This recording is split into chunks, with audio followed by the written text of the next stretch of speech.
Et nous, écriant tous allégresse, allégresse, on posait l'arbre sur les landiers, et dès que s'est lancé le premier jet de la flamme, à la bûche, bout de feu, disait mon père en se signant. Et tous nous nous mettions à table. Ah, la sainte tablée, sainte réellement, avec tout alentour, la famille complète, pacifique et heureuse. À la place du câlin, suspendu à un roseau qui, dans le courant de l'année, nous éclairait de son lumignon, ce jour-là, sur la table, 3 chandelles brillaient. Et si parfois la mèche se tournait vers quelqu'un, c'était de mauvaise augure. À chaque bout, dans une assiette, verdoyait du blé en herbe, qu'on avait mis à germer le jour de la Sainte Barbe. Sur la triple nappe blanche, tour à tour apparaissaient les plats sacramentales. Les escargots, avec un long clou, ont tiré de leurs coquilles, la morue frite ou le muche aux olives, le gardon, le céleri à la poivrade, suivi d'un tas de friandises réservées pour ce jour-là, comme fougasse à l'huile, raisins secs, nougat d'amande, pommes de paradis. Puis, au-dessus de tout, le grand pain calendal, que l'on n'entendait jamais qu'après en avoir donné religieusement un quart au premier pauvre qui passait. La veillée, en attendant la messe de minuit, était longue ce jour-là. Et longuement, autour du feu, on y parlait des ancêtres et on louait leurs actions.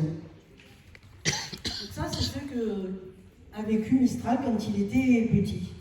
Donc on retrouve les traditions, le blé de la Sainte Barbe, le gros souper, l'Ucacefio. Noël, c'était une fête de famille au sens large, car tous les membres de la famille étaient réunis, mais on n'oubliait pas les ouvriers, ni les animaux, et ni le pauvre qui passe. Pourquoi le blé de Sainte-Barbe, ce sont les sachets de blé de l'espérance pour les enfants malades? Oui, d'accord. Mais le blé, c'est un présage de l'avenir, de l'année à venir. Droites et bien vertes, elles apportent bonheur et prospérité. Couchées et jaunies, elles annoncent le malheur. Rite de conjuration agraire très ancien, cette verdure exprime la vie, la prospérité à venir à une saison où tout s'endort et semble mourir. Quand le blé va bien, tout va bien. Quand le blé pousse bien, tout va bien. Tu ne m'as pas dit comment planter le blé? Tu ne m'as pas dit comment il faut semer le blé? On peut semer les lentilles? Oui, on peut semer des lentilles, on peut même semer des pois chiches, du cresson. On met au fond des assiettes un peu de coton mouillé, puis on met des graines de blé ou de lentilles dessus. Il faut 3 assiettes. Puis on attend que les grains germent et commencent à pousser. Quand le blé a poussé, on l'entoure d'un ruban rouge. Cela servira à décorer la crèche ou la table calendale. Mais le blé ne sera pas jeté. Il sera enterré aux 4 coins d'un champ pour le rendre fertile et protégé, ou encore brûlé dans la cheminée avec le respect du mystère de la vie. Jadis, on le conservait desséché et lors de gros orages, on en jetait quelques pincées dans le feu pour éloigner la foudre.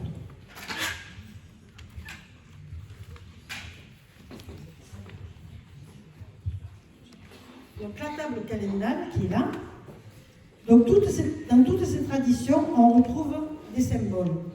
Entre autres, le chiffre 3 qui est essentiel, qui est le symbole de la Trinité, mais aussi 3 événements importants, naissance, circoncision et l'épiphanie. Tu as parlé de table calendale, la table de Noël. Qu'est-ce qu'on met sur cette table?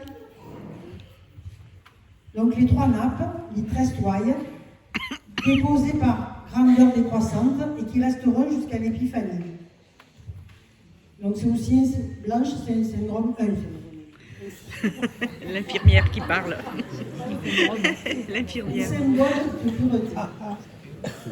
Après le repas, la table n'est pas desservie, car la nuit, selon la croyance populaire, les âmes des morts viennent se restaurer. Les restes des desserts sont pour des anges.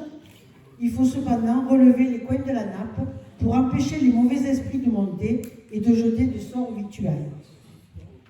Les 3 chandelles, les 13 candelles, symbolisent aussi la Trinité, mais les 3 temps, le passé, en souvenir des morts, le présent, en témoignage de fidélité aux parents et aux amis, et le futur dans l'espérance des enfants.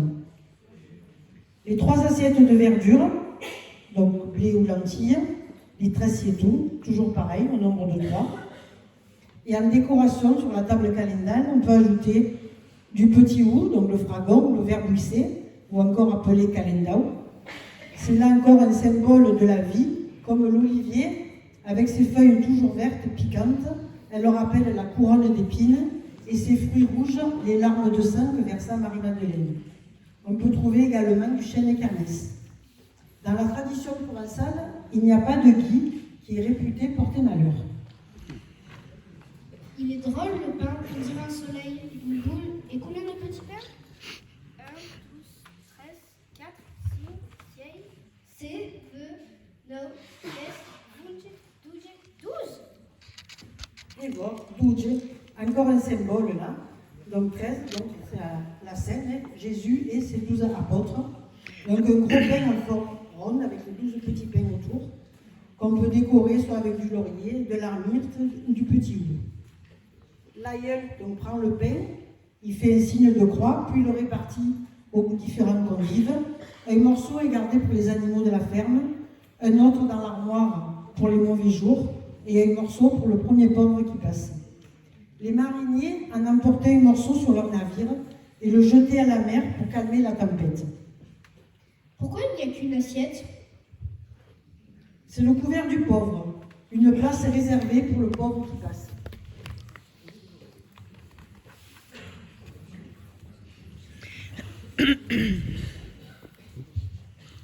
Donc maintenant qu'on a mis la table, on va passer au gros souper.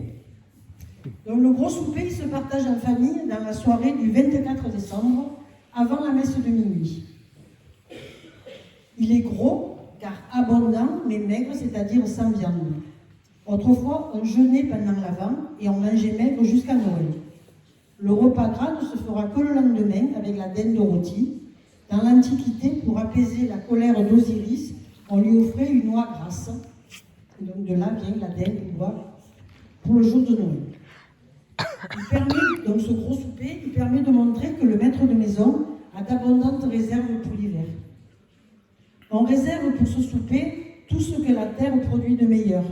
Le menu est composé en fonction des produits de saison, ou, si l'on a en sa prévision, préserver les meilleurs fruits du verger, la plus belle farine, les plus beaux légumes.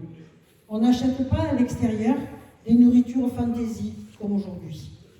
Sauf la morue, tout vient du Mas, de la Bastide ou de l'environnement immédiat. Le repas est composé de 7 plats maigres qui symbolisent, là toujours pareil le symbole, les 7 douleurs de la Vierge ou les 7 plaies du Christ. Ce gros souper évoque pourtant un repas copieux, mais il faut se rendre compte qu'il était copieux en comparaison des repas ordinaires du reste de l'année. Il s'agit d'un repas maigre par la simplicité de ses plats, mais copieux par le nombre de plats proposés. C'est un repas de fête, ce n'est pas une ripaille, on y mange avec bonheur. Ce repas est chargé de symboles lui aussi, et fait partie intégrante de la veille de Noël. Chaque région de Provence a ses coutumes et ses plats spécifiques au terroir. Les plus connus sont, donc pour le premier plat, la soupe, qui peut être à l'aigueboulis en Provence, la soupe au chou-fleur au fromage dans le Gard, la soupe aux lentilles à Castellane, d'autres aussi. Et aujourd'hui, l'aigueboulis sera plus apprécié après un repas copieux et peut-être plus le 25 au soir que le 24. Le céleri à l'anchoyade, les escargots, donc soit en sauce rousse, soit avec les épinards. On les tire de leur coquille avec une longue épine ou un clou, encore un symbole de la couronne d'épines du Christ ou de la